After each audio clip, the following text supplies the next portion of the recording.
G takes h3. Played. Okay.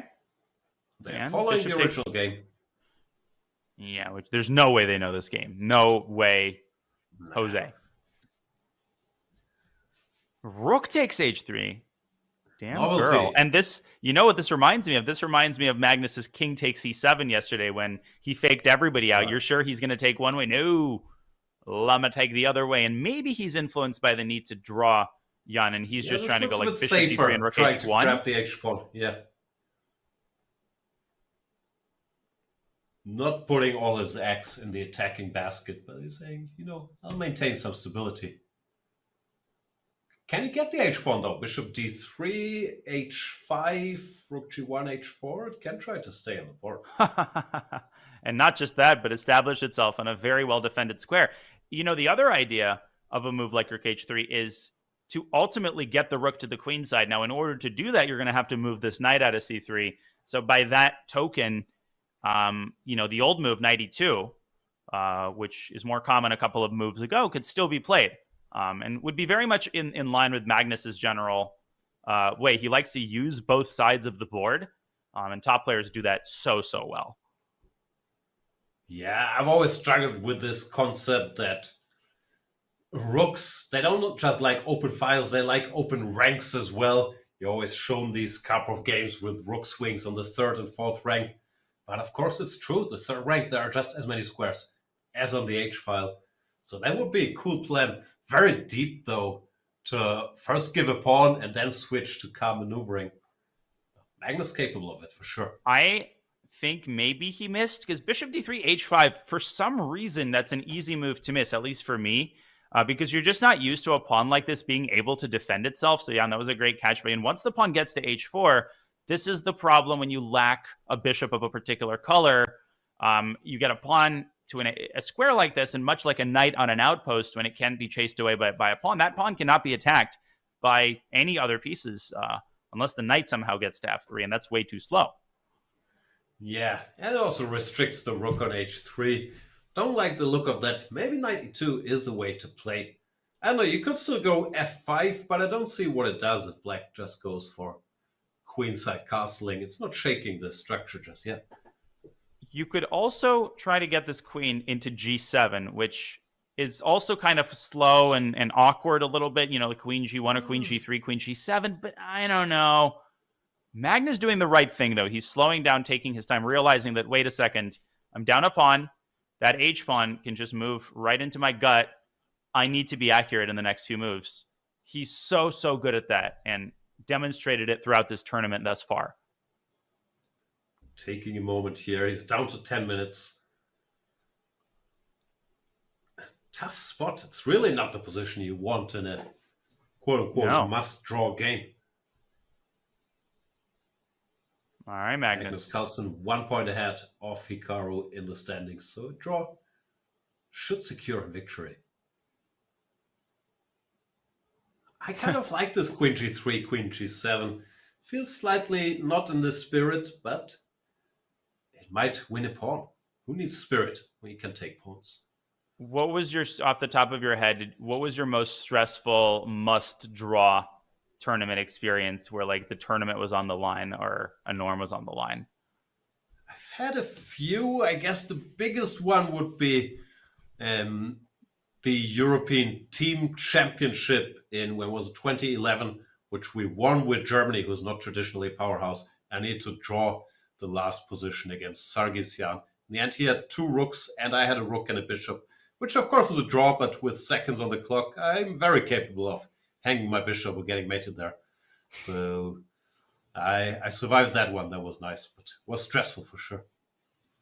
Team tournaments are a different kind of stress because at that point, you don't care about yourself. You don't want to let your teammates down. I've only played one high-level team tournament, the World Team Championship in Armenia in 2015, which came right after the U.S. Championship. So we were enemies for 2 weeks, and then a couple of us were the best of friends. And it was a really fun experience. You really start to understand what team camaraderie means. There's so many emotions. Tears are spilled, at the dinner. one person lost, Oh. one person won. It's just such an emotional experience to play with your teammates, to feel like you can't let them down. Not an aspect of chess that we commonly think of because it's such an individual game, but the Olympiad, the World Team Championship, is a different kind of tension. Yeah. I love Olympiads. It's by far my favorite tournament. The whole chess world coming together. You have this team thing. You see all the big stars, but you also see people that you don't see at super tournaments regularly. And it's so different. Sometimes it's really a unit, bunch of friends sticking together. Sometimes it's all businessy, but it really is different. It's hard to explain because in the end it's individual results, but you feel different type of responsibility and pressure. Like, yeah, I enjoy those. All right, Queen Germany G1, Magnus. getting ready for the Chess Olympiad in Budapest in September, as will all the other teams be. That's going to be a big one. We were so close. I'm the head coach of the German national team to winning the European Team Championship last year. Finished second. It was heartbreaking, but it was a lot of fun too. Anyway, back to the game. Queen G1 played. He does go for the quote-unquote pragmatic solution, trying to regain a pawn, no? Yeah, Queen G7 coming in hot. And it's very important that Black actually can castle carry. I think Knight takes D5 and Rook C3 looks really scary, but Black can actually block that with Bishop C6. Important detail. Now, Hikaru's not automatically castling. Is it feasible for him to keep this king in the center? Given that he needs to win, is he going to play a crazy move like Rook C8 and put all his eggs in the checkmate basket? But you're not checkmating white on the queen side. Like, come on, Bishop D3 is coming. Hikaru is going to play the position. He's not just going to, lose the game claiming that I need to win. That's not how these top players operate. Also, especially Hikaru, he knows as long as the game is going, he can create winning chances. You can't win the game in one move here against Magnus. Yeah, long castles looks like the way to go. No, you also don't want to wait around for Queen G7 and be forced to play Rook F8. All right. Good stuff by Carlsen. Yeah, the other game is equal, but of course this is the tournament deciding game, so this is where we focus our attention. Do you do predictions? How do you like Hikaru's chances of winning this game from here on? I think that all things considered, he isn't unhappy, but the problem is I don't see an answer to Queen G7 and Rook takes H7. And if Magnus can restore material equality, I think that he will hold the line here. I'm a little bit pessimistic right now, but let's see how Hikaru responds in this move, because he's already spent something like 2.5 minutes on this move. Tells us that maybe he's attracted to a certain option other than castles long. Maybe even Bishop F8 can be considered here. Very greedy. And very risky. And probably very stupid. But hey, but in the spirit, at least it doesn't allow Magnus to play it safe.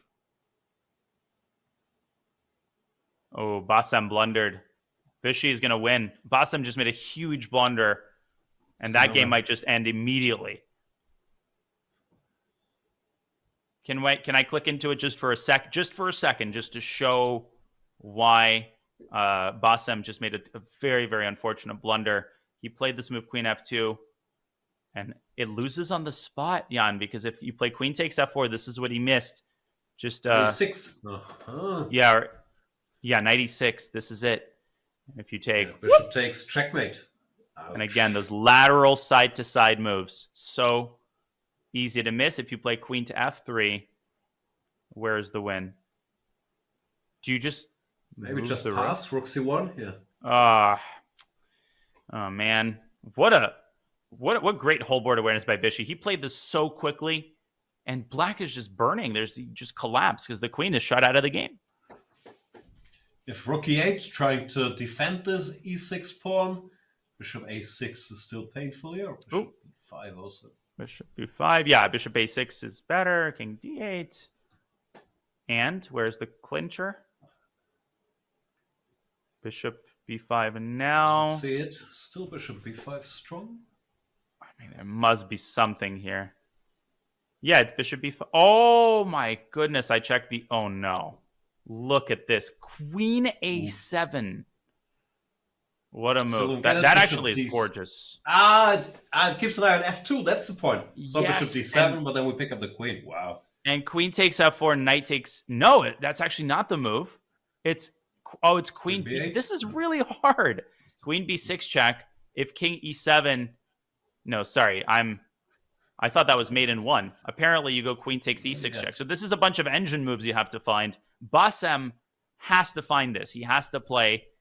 how did we get here? Rook e8, and we tried Rook bishop e8. a6. Maybe bishop b5 is easier practically. I don't know, because that line looked tough. That is just some ridiculous ideas. And if someone's capable of finding them, it's definitely Vichy.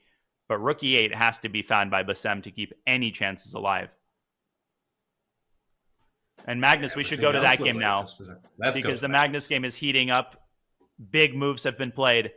And Hikaru is putting his eggs in the greed basket, trying to mix things up, make things risky. Let's go to the two-board view for a second, please, just so we can follow the action on that board.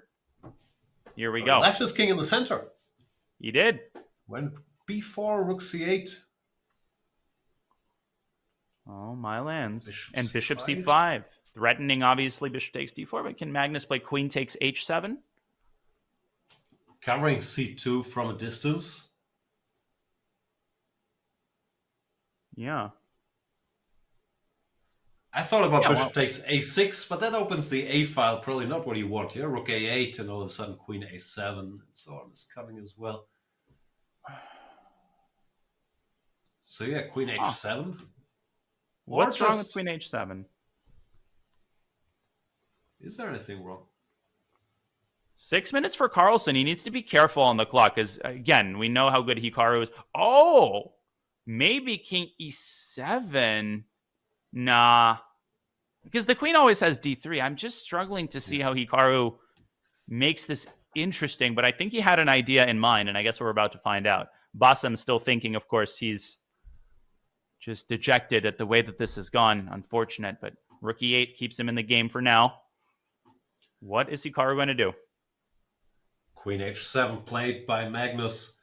Keeping it simple, true multi-purpose move. Picks up the pawn he was down and covers c2 from afar. How do you mix it? King e7, but that also puts the king in the line of fire. There's queen h4 check. I don't know. At least queen h4 forces repetition. Yeah.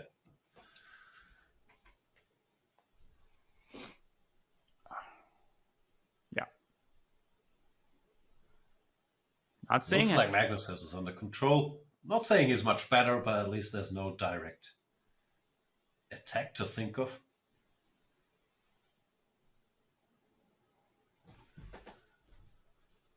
How's the body language? Bishop takes d4. Hard to say for now, but Magnus beat Hikaru yesterday in the final game of the day in round 3 with black. Today he's got white. He's a point ahead. This is the final round. Magnus needs a draw to take home the top prize. And queen c5 maybe? Trying to infiltrate. Queen c5 played. Good job by Hikaru. But the rook's going to come back to d1. It's not a big issue. Yeah, you can't go queen d3 because it runs into bishop b5. But if the rook goes back, everything is under control for now. Queen f2 hits f4. But engine not in love with it. Bassem has allowed knight e6. That game will end momentarily, but all eyes on the left side. That is the deciding game of the tournament. Why is queen f2 wrong? It's a logical move. You're infiltrating. You're hitting f4. You're hitting c2. You're putting pressure on white's clock. Hikaru doing everything that is really within his power, I think, to create winning chances here. Can you greedily just pick up a6? Always tempting. I'm so scared of opening the A file, but maybe it's not such a big deal. Rook a8, bishop d3. d3. There is one important detail. If I can put this on the board. Let's say we play bishop a6, rook a8, bishop d3. And after queen takes f4, there's this very small move. Wait a second. There's also some big moves. But the small move queen g7 is incredibly hard to deal with because it paves the way for rook h8, infiltrating on the h file. And at the very, very least, white will have some perpetuals there. But as you see here, white is apparently just winning. Yeah, rook And f1 everything is is under also there control. now. This is just too much here. That may be what seals the deal for Magnus, but he's down to 4.5 minutes. Can you do this idea without taking on a6? So maybe it's important to take first to not allow any bishop b5s. I was wondering bishop d3, queen f4, queen g7 also look pretty good. He's done it. Here we go. So precise.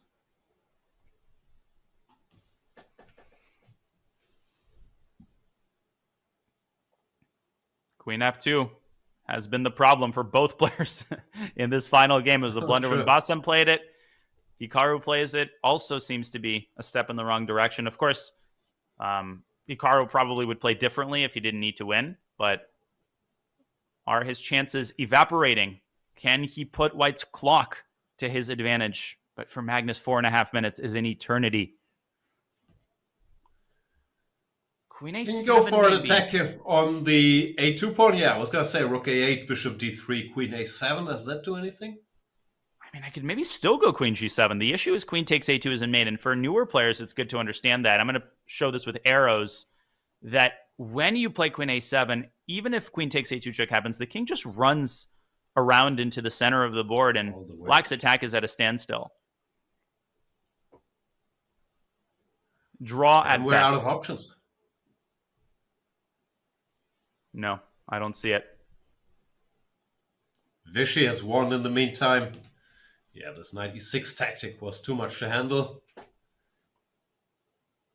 So that leaves us with one game left in the Casablanca Chess 2024.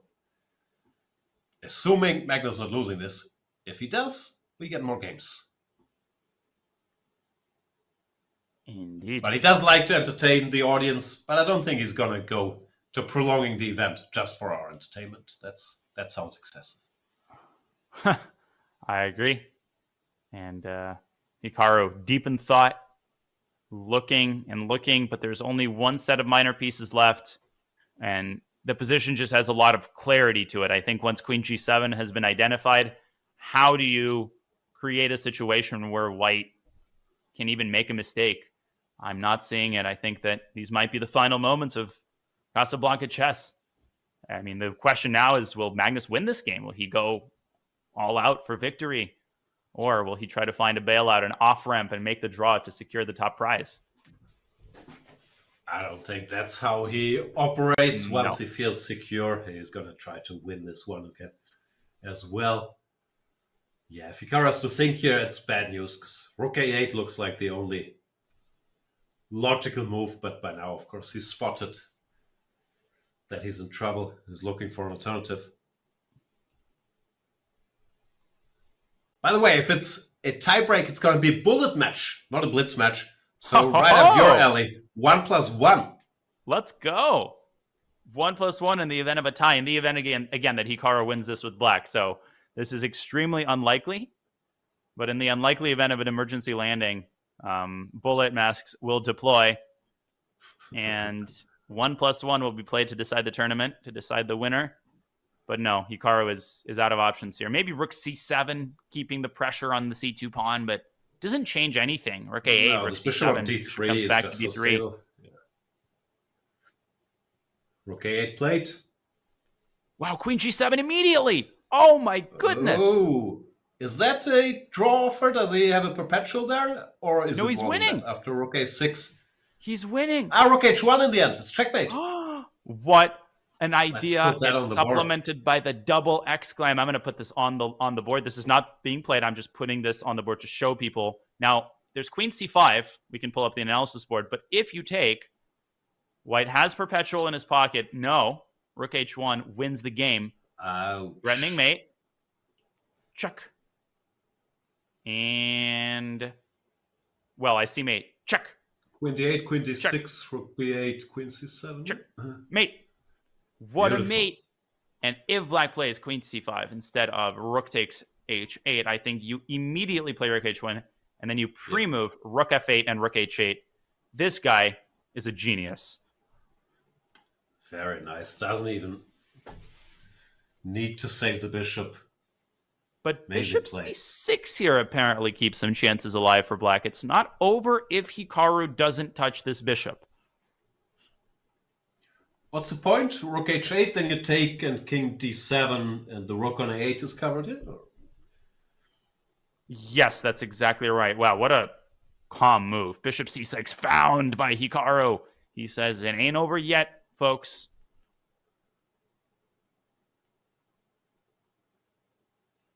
But okay. Maybe now bishop d3 and just go for the long-term attack. As black, the other problem is that black has no way to create counterplay against white's king. The only shot is queen a7. We've already talked about this. Queen takes a2 check is not nearly as scary as it may seem.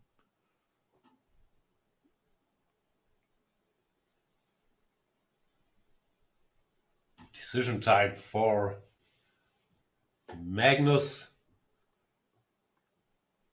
Is he looking for a draw? Is he looking for some way to force? I was a bit curious if he's trying to calculate rook h8, making sure he has a draw there.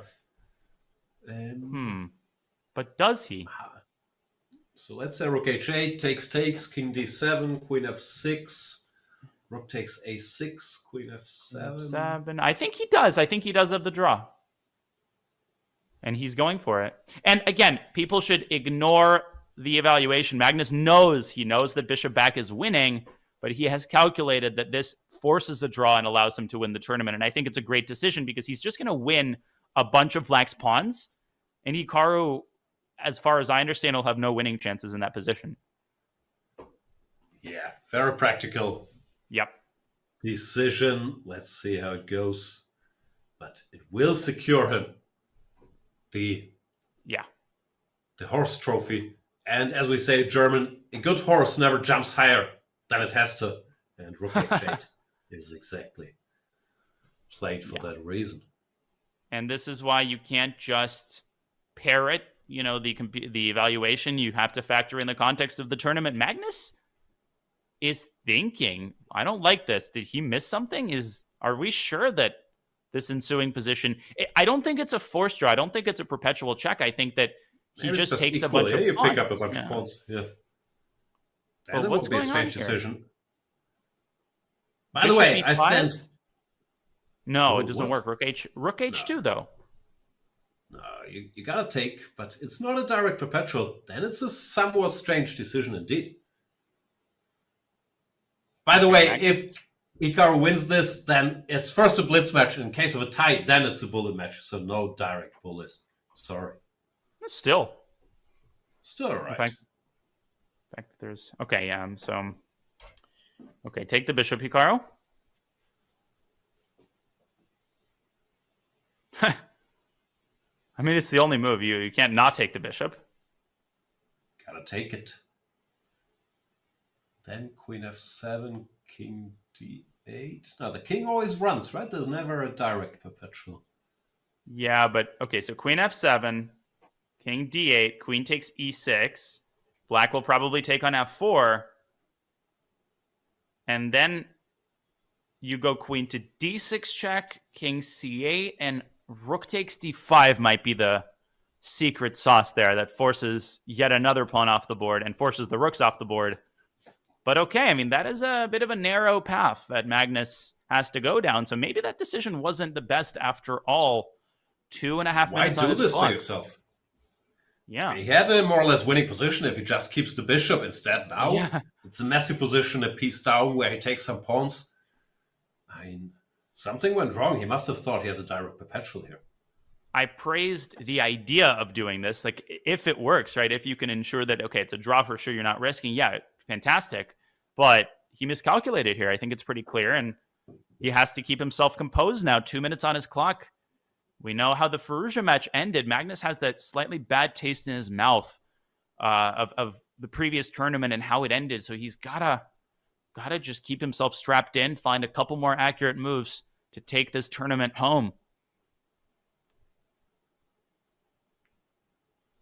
feels like now anything could happen. Also, Hikaru has a second chance. He will have energy because he thought, okay, this game is over, tournament is over. While now, extra piece, no perpetual, anything can happen. Magnus is low on time. Great spot for him. Let's see where he goes. King to c8 didn't make sense to me because the pawn on e6 can be captured with a check. Of course, king to d8 has its own set of issues, but I'm expecting king d8 by Hikaru. He doesn't seem too happy. He doesn't seem to believe in his winning chances here, and he doesn't have any if Magnus plays correctly.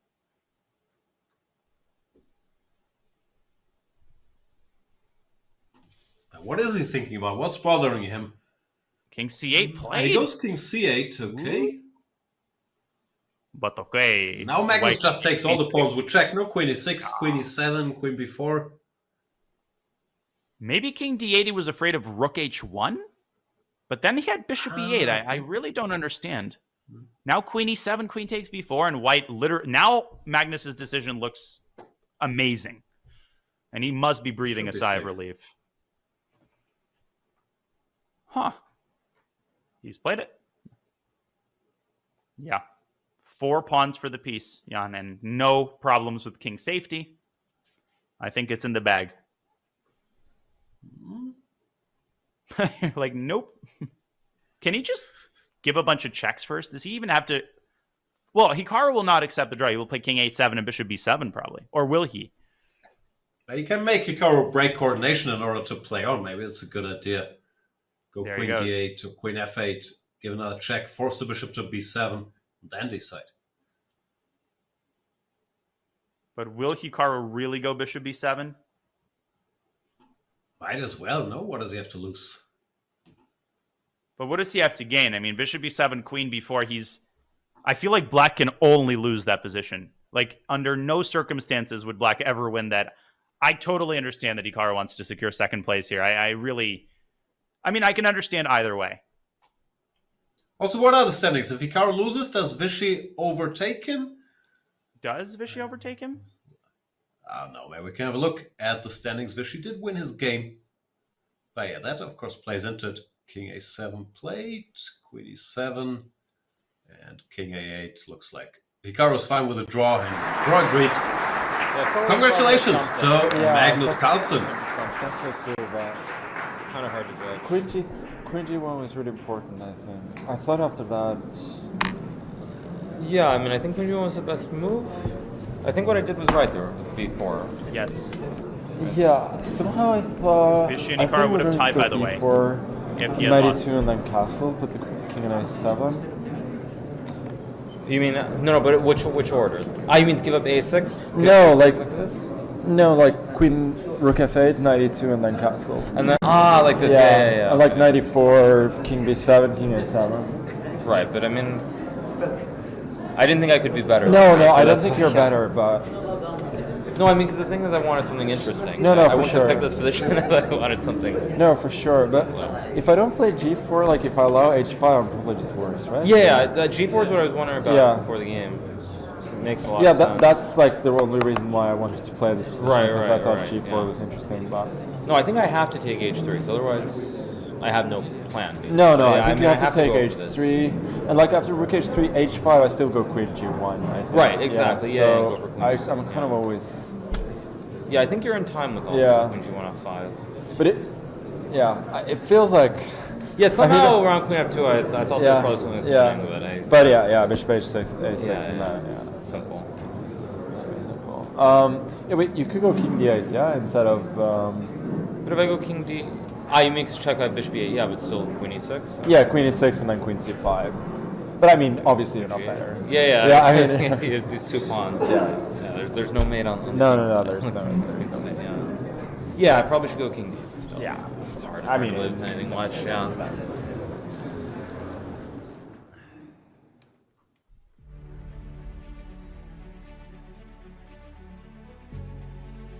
Here we have the final standings. Magnus Carlsen winning the inaugural Casablanca Chess Tournament. And the difference was the game yesterday, which Magnus won with black against Hikaru. They scored the same number of points outside of that. Yeah. Once again, he tends to find the way. 4.5 points versus 3.5. Magnus Carlsen, congratulations!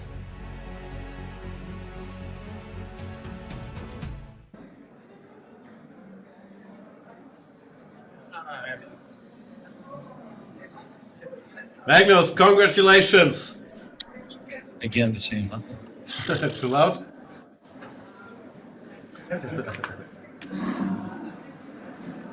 Can you hear us now? Sorry. There we go. I should try not to yell, not to scare you. Congratulations on the tournament victory. Yeah, thank you. Did you know the position from the final game? How many positions do you recognize today? I am quite ashamed to say that I didn't immediately recognize Kasparov Karpov. First of all, I was thinking, what kind of idiot puts the knight on d7? And Mr. Karpov. yeah, of course. Like, if they'd given me the moves knight c3, knight e4, then knight e2, bishop f6, of course I would have realized it. But as it was, my mind raced to some. This is probably not such good players. So how wrong could one be? But the last position I did not recognize. I mean, it's one of those rousers which everybody played in the 90s. If I had to guess, I would say it's probably from some kind of women's world championship, but I don't know. Correct. It was the second time actually you guys picked a position from G It's against G and Galyamova in Galyamova. 1999. Yeah. Magnus, do your games are your games against Hikaru special? And was the last game of the day yesterday your proudest game of this tournament? Yeah, it's kind of hard to say. I think Hikaru went wrong very quickly in that game. Obviously, it's always special to beat such a strong player in that matter, but I did not feel that I had to do anything special to win that game. I think he went wrong quite quickly. Yeah, I don't know. It felt like it was never particularly easy. I would say probably my best moment, at least today. I think I handled the last game quite well. I felt that I had to play quite dynamically from the get-go. I think if I allow him to play h5, he's probably just better. So I felt like I had to go for g4 and open up the position a little bit that way. And I was happy with that. I found bishop takes a6. Maybe I had something good later, but I just wanted to be absolutely sure that I'm not going to lose the game. Like I think I could have probably retreated the bishop, given up a2, and gone for the attack. But yeah, that was not something I was interested in, seeing as the game continuation was quite safe. How did you like the event in general? You feel it's a success? Would you be back to it? How do you feel about it? Yeah, I felt that it's, with I think one quite notable exception, with the second game yesterday, which again, which the players chose, so we only have ourselves to blame. But apart from that, I think the positions worked out quite well, and it led to really good fighting chess. So yeah, it was fun and definitely open to doing something similar again. And finally, Magnus, what's next on the agenda for you? Is it back home, or are you off to more tournaments? Where are you off to now after Casablanca Chess? Yeah, I've been on the road for 3 weeks now, so it's gonna be nice to be home tomorrow and relax a little bit at home before Norway Chess. Congratulations, Magnus. Thank you so much for joining. Have a safe trip home. Thank you. Congrats, Magnus.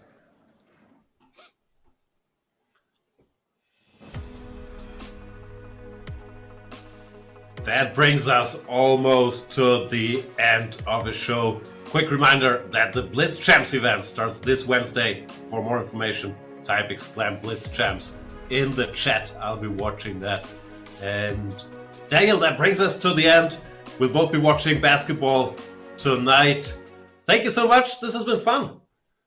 Jan, as I said at the start, first time I had the pleasure to commentate with you. It was awesome.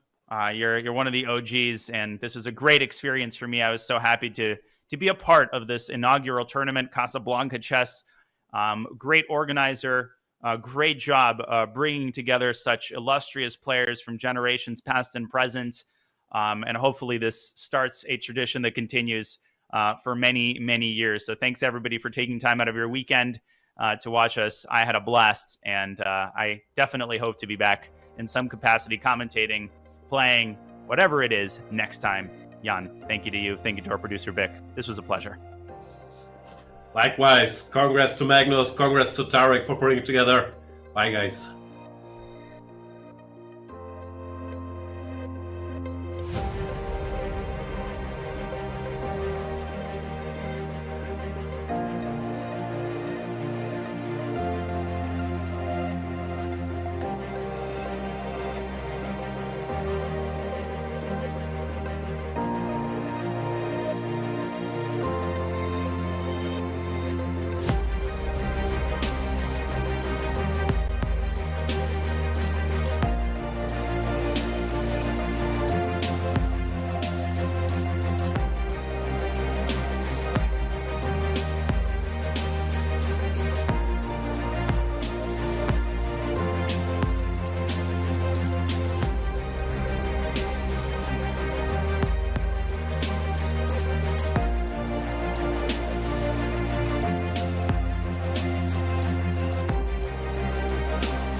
before you leave, and you give us some advice how to manage cats and pigeons in tournaments.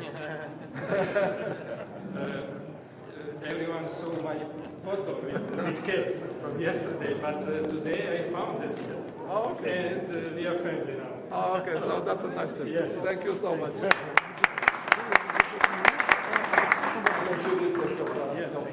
you so much. Thank you.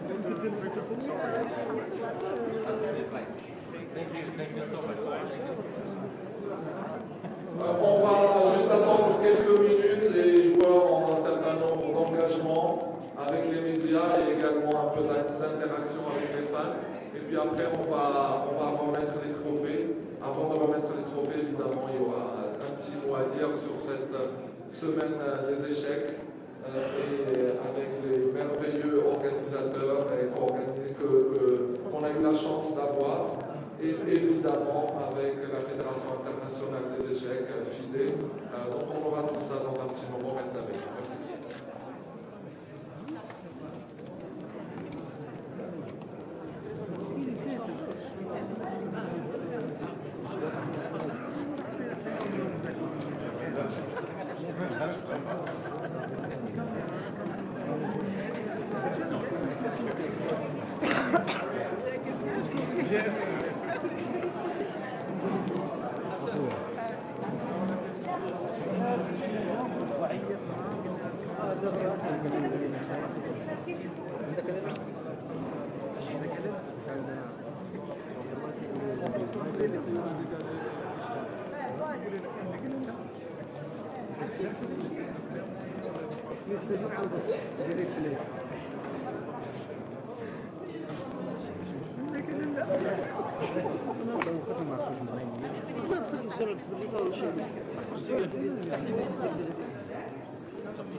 Merci.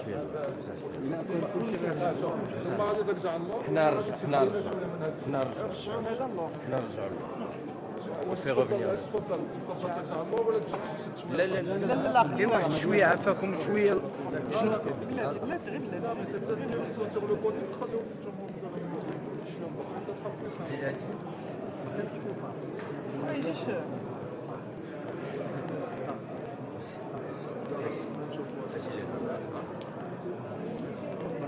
واحد شويه شوف واحد القيشه باش نخليو الناس يشوفوا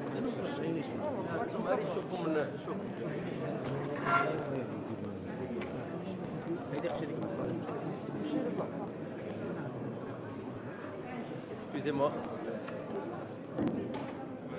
Est-ce que vous pouvez vous asseoir? On va bientôt passer à la remise. Je vais demander à tout le monde de s'asseoir et à la presse de se baisser pour laisser les gens qui sont derrière voir, s'il vous plaît. On est tous là pour célébrer ce moment. Faisons en sorte que ce soit un moment festif. Un petit peu de... la caméra hein?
نيكون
نعم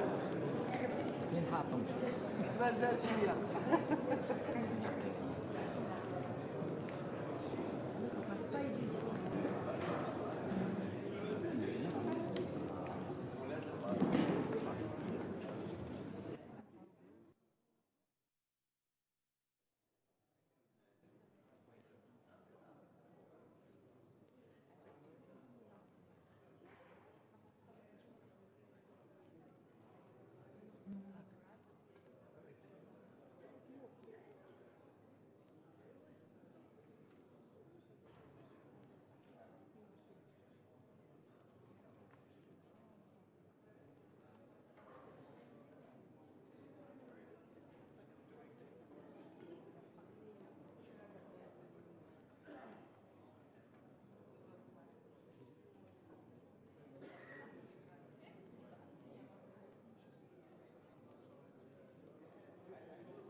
Bonsoir, merci d'être resté avec nous pour la fin de... Bon, c'est vrai que c'est nous les organisateurs, mais pour la fin d'un tournoi absolument exceptionnel. On a déjà quelques retours de la part des fans, quelques retours de votre part, et le plus important, le retour des fans marocains qui sont très contents, et donc on veut vous remercier. Vive le Maroc!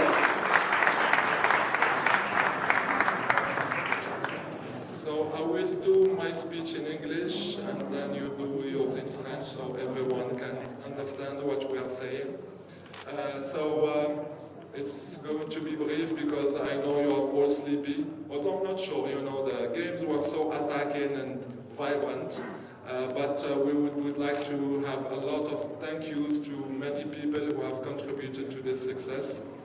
First and foremost, FIDE for their trust in allowing us to have the 100-year celebration here, and also a birthday for 100 years is also a renewal, and we would like to think that next time, for each birthday of FIDE, you'll remember another birthday for the Casablanca variant.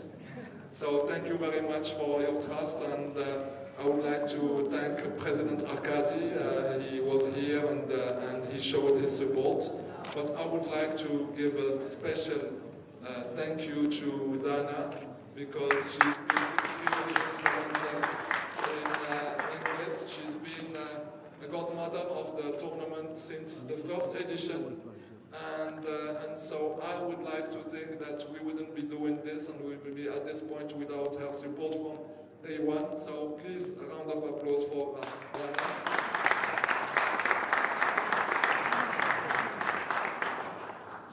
I would like to thank all the hard workers who made this possible. You know, I was sitting very comfortably over there. So I would like to thank the chief arbiter, Nebojša Baralic.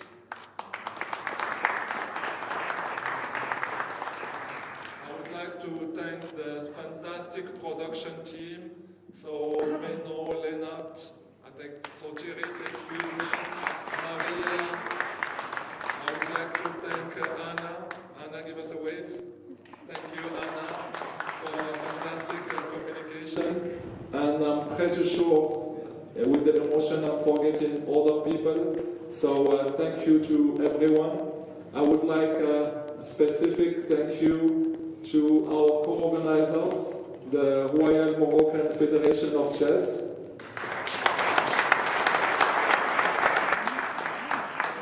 Also a big thank you to Casablanca Events and Animation. We wouldn't be in this fantastic project without them. I would like to take the time as well to thank our board masters. So it's a new position that we invented. So our board masters have been Grandmaster Hisham Hamdouchi and Grandmaster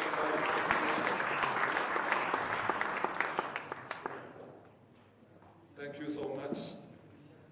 And I would like as well to thank all our guests who have come from far, specifically the African Confederation of Chess for their support, and also for the willingness to do a lot more for African chess. I think that's something that was shown in the panel. I would like a specific thank you to our team at Bourse de Casablanca. You know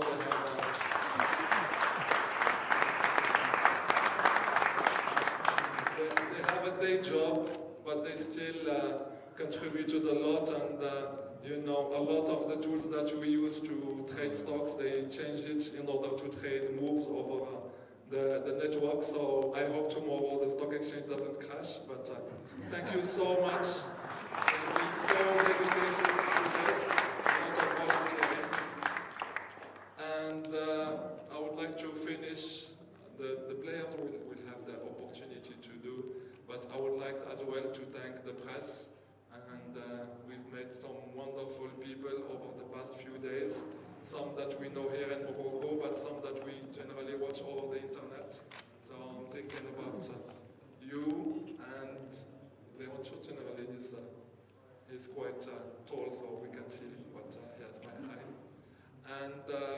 And finally, all of this is not possible without the Moroccan public, so I would like again to come back to that.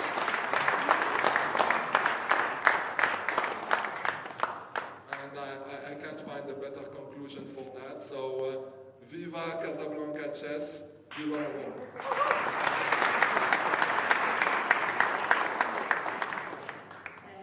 Bonsoir à vous tous.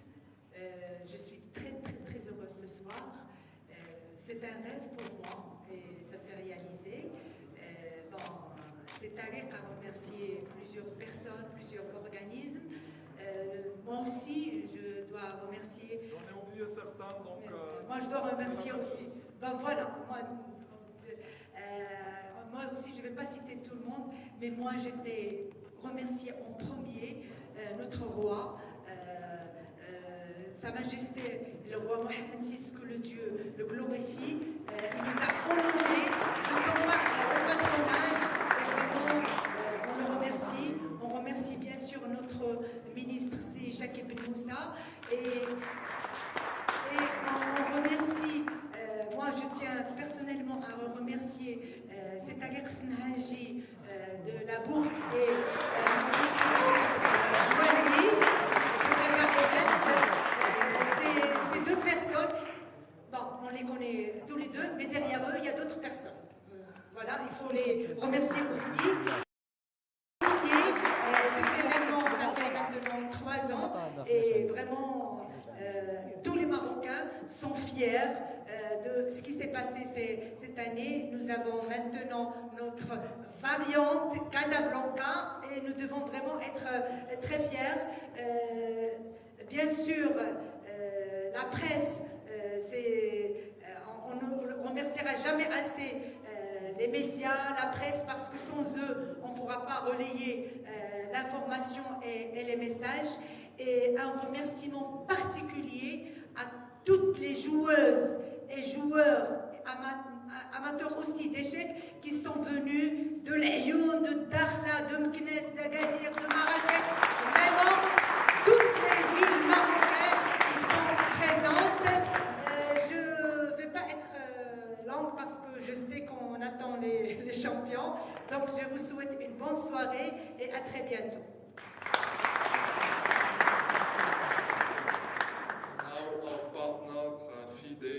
FIDE is nice because it's a Fédération Internationale des Échecs, so the Moroccans understand what it means. Bonsoir, good evening ladies and gentlemen. I will be speaking English this time. On behalf of the International Chess Federation, another time we would like to use this opportunity and thank each and every person who made this great event happen. Starting from the team who was working here, you mentioned it all, I guess, the media, the arbiters, the broadcast, all your team in Casablanca Stock Exchange, visible and invisible, leaders, faces, speakers, officials, great publics, and the 4 players who took the courage and come over to Morocco. We do celebrate our 100 years anniversary this year, but the party would not be there, the celebration would not be there without our family members. In this case, Morocco, who actually made such a great festival for us. We had it all. We had social chess, we had community chess, we had such a creme de la creme event like the Casablanca variation chess.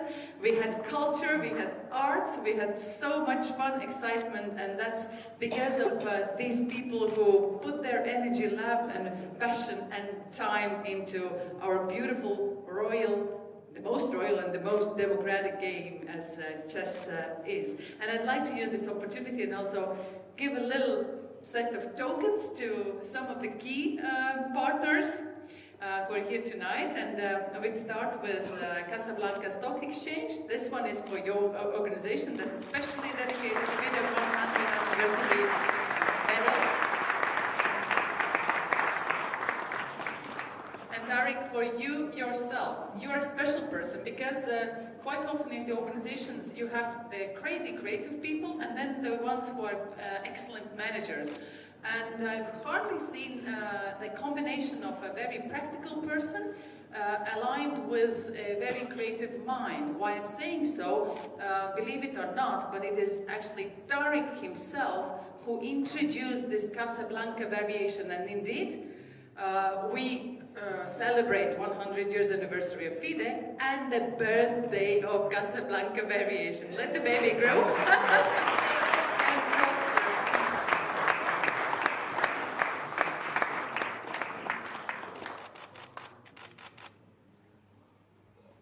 So FIDE is not only old, it's also big. We have 201 federations globally, and Moroccan Chess Federation is one of this family, one of the dearest ones today, the most dear federation in the world. So, Fédération Royale Marocaine d'Échecs.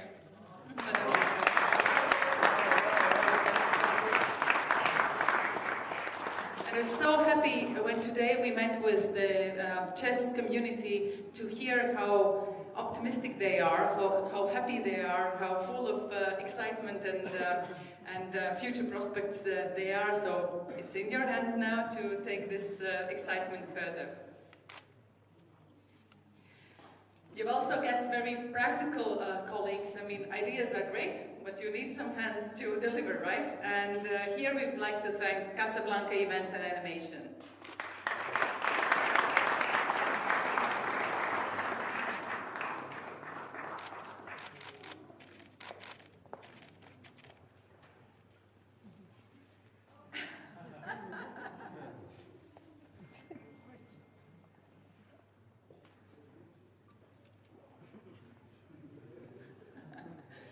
And last but not least, we use these opportunities when we come to each of the continents, and Morocco is our central place of celebration in the African continent. So with your permission, we'd like to use this opportunity and praise our one and only continental president, Madam Chepi Salapan. Come here and celebrate with us.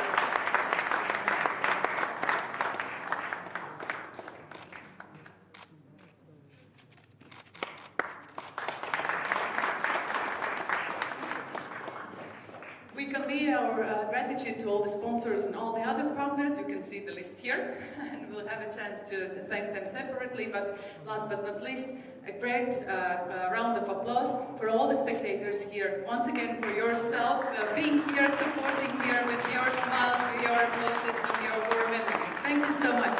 The game is just beginning.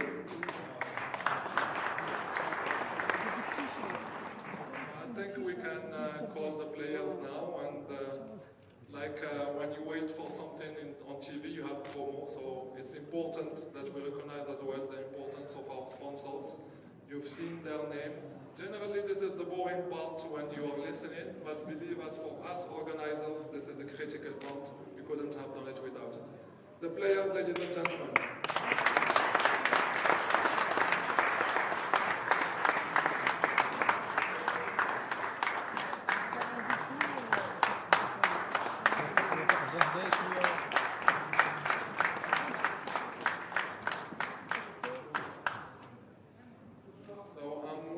For our tournament director to come, and before that I would like to express something as a fan, not as an organizer.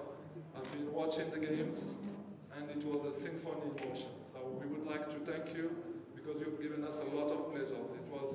It was not only very technically astute, but it was beautiful to watch. So beautiful that a lot of animals came to watch as well. But I hope that you liked your experience here. What I can tell you is that we found it fantastic, and we want to praise you for the combative spirit, and also thank you from the bottom of our heart for giving us all these emotions. Thank you. So I said I was waiting for the tournament director, but he doesn't want to come. So a big round of applause for our colleagues. We make us very proud by doing things here and also overseas. I think you've done a lot of good things in the candidates, but this is better, right? So I'll leave the mic to you.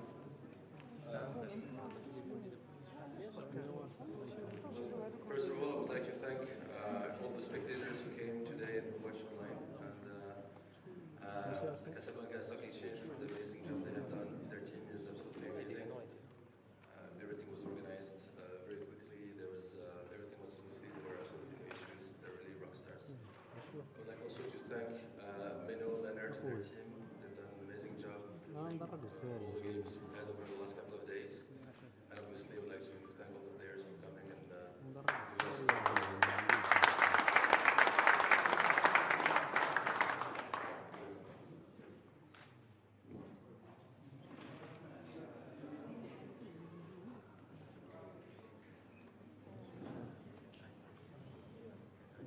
I would like to call Amin.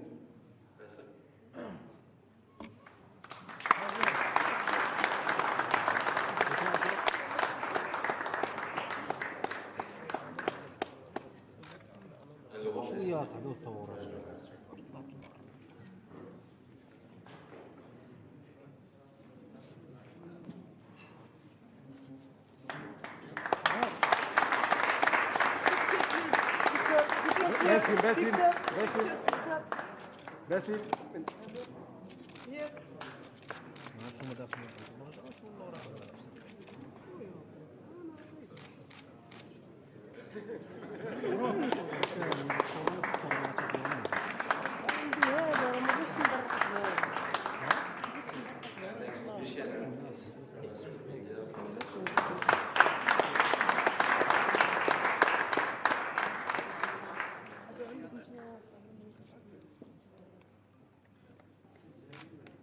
And Dana from FIDE. Me, okay. So, what do you guess?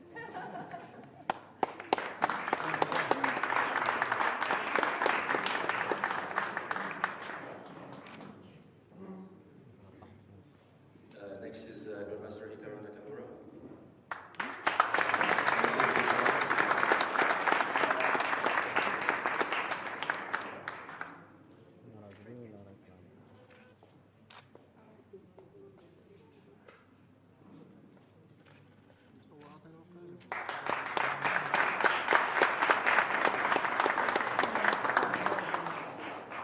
And finally, congratulations to the winner, Magnus Carlsen.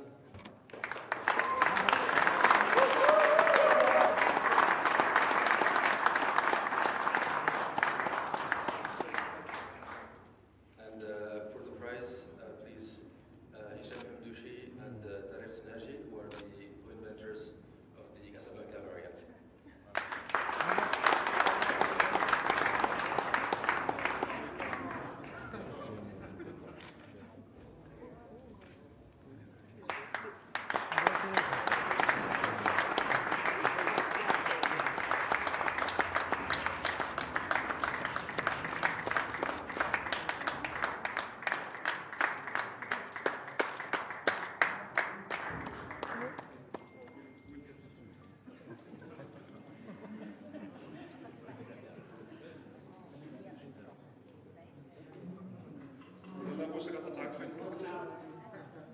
So for the final, we'll have a traditional Moroccan send-off.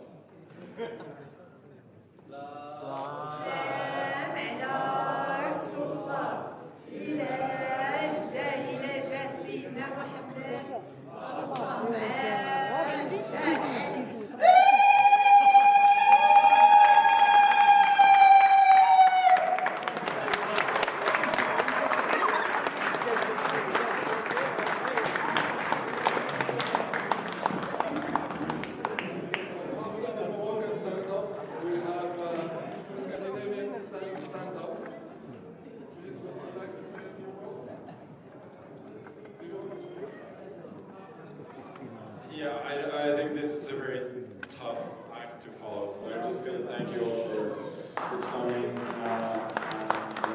hopefully we'll see you another time. Thanks.